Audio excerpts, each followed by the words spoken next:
అనంతపురం జిల్లా కళ్యాణదుర్గం ప్రాంతంలో అత్యంత ప్రాచీనమైన భక్తుల పాలిట కొంగు బంగారంగా ఉన్న శ్రీ అక్కమాంబ జాతర సందర్భంగా ఎమ్మెల్యే స్వగృహం నుండి అమ్మవారి కలశంతో పాటు పట్టు వస్త్రాలు తీసుకొచ్చి అమ్మవార్లకు ఎమ్మెల్యే సురేంద్రబాబు తన సతీమణితో కలిసి పట్టు వస్త్రాలు సమర్పించారు. నియోజకవర్గంలోని ప్రజలందరూ ఆయుర ఆరోగ్యాలతో సుఖ సంతోషాలతో ఉండాలని అమ్మవారికి మొక్కు తీర్చుకున్నామన్న ఎమ్మెల్యే అనంతరం ఆలయం వద్ద అమ్మవారి దర్శనానికి వచ్చే భక్తులకు ఏర్పాటు చేసిన అన్నప్రసాదాన్ని భక్తులకు వడ్డించారు.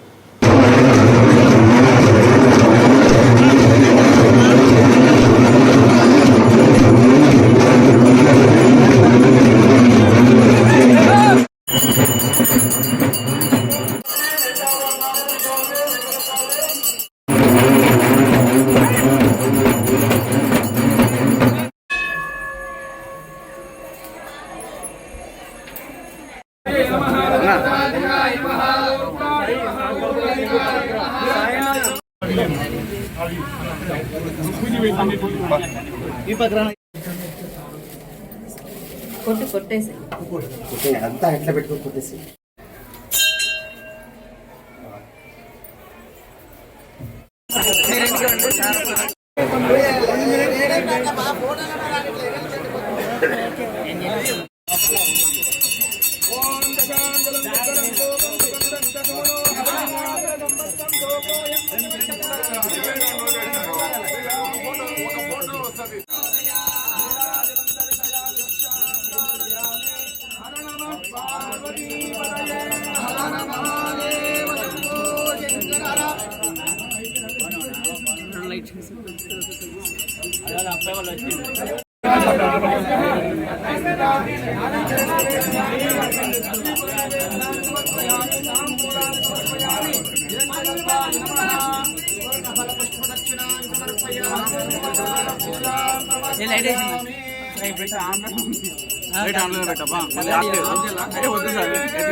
ఇష్టకామ్యార్థ మనోభాంచ ఫలసిద్ధిరస్తు.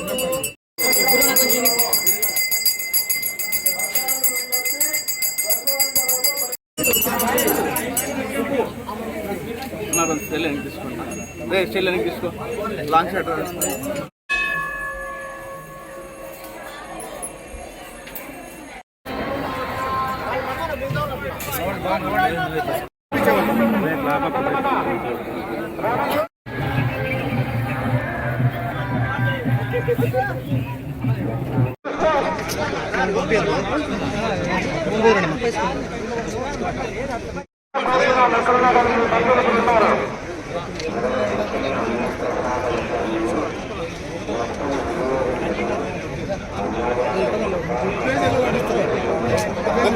పంపించేవాళ్ళు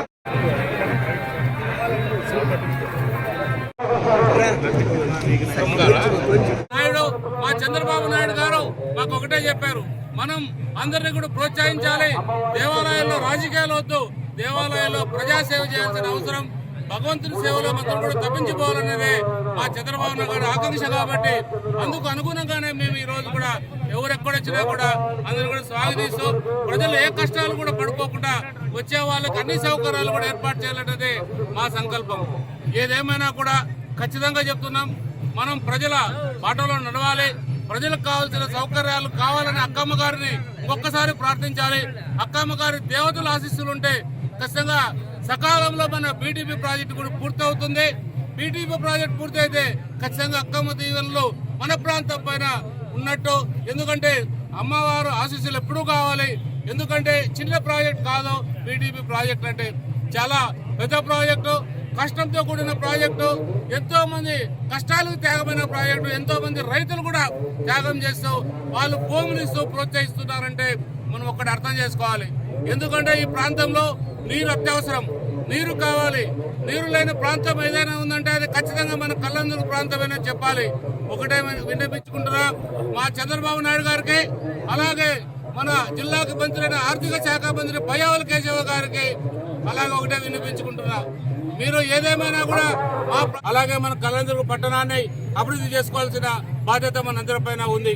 ఇదే అక్కమ్మ గారి దేవాలయంలో పోయినసారి కూడా మనం ఒక మాట చెప్పాం, ఇక్కడ ఒక భోజనశాల కట్టాలని, వంటశాల కట్టాలని కూడా చెప్పాం.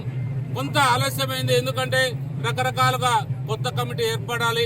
కొత్త కమిటీలో ఇంతకు ముందు ఏవైతే ఉన్నాయో అక్కమ్మ గారు మొన్ననే అంటే 2 నెలల క్రితమే అవన్నీ కూడా మనకు సంబంధించిన పాలక మండలికి కావచ్చు లేదా ఎగ్జిక్యూటివ్ ఆఫీసర్ కావచ్చు అన్ని కూడా హ్యాండ్ ఓవర్ చేయడం జరిగింది. ఇంకా కొంత జరగాల్సిన బాధ్యత ఉంది. మనం మధ్యలో వచ్చి దాన్ని ఏదైనా చేస్తే అది కరెక్ట్ కాదనే ఉద్దేశంతోనే ఇప్పుడు ఈ సంవత్సరం ఖచ్చితంగా వచ్చే సంవత్సరం అక్కమ్మ జాతరకి మనం వంటశాల అలాగే మన భోజనశాల 2 కూడా ఏర్పాటు చేస్తామని అందరూ కూడా తెలియజేస్తున్నాం. కల్లందరూ పట్టణ అధికారులకు ముఖ్యంగా ఒకటే విన్నపించుకుంటున్నా, అక్కమ్మ తల్లికి మరొక్కసారి ఆ శతకోటి వందనాలు జోడిస్తూ అమ్మవారి పాదాభివందనలతో ఈ అవకాశం ఇచ్చిన మీ అందరికీ కూడా ధన్యవాదాలు తెలియజేస్తున్నా.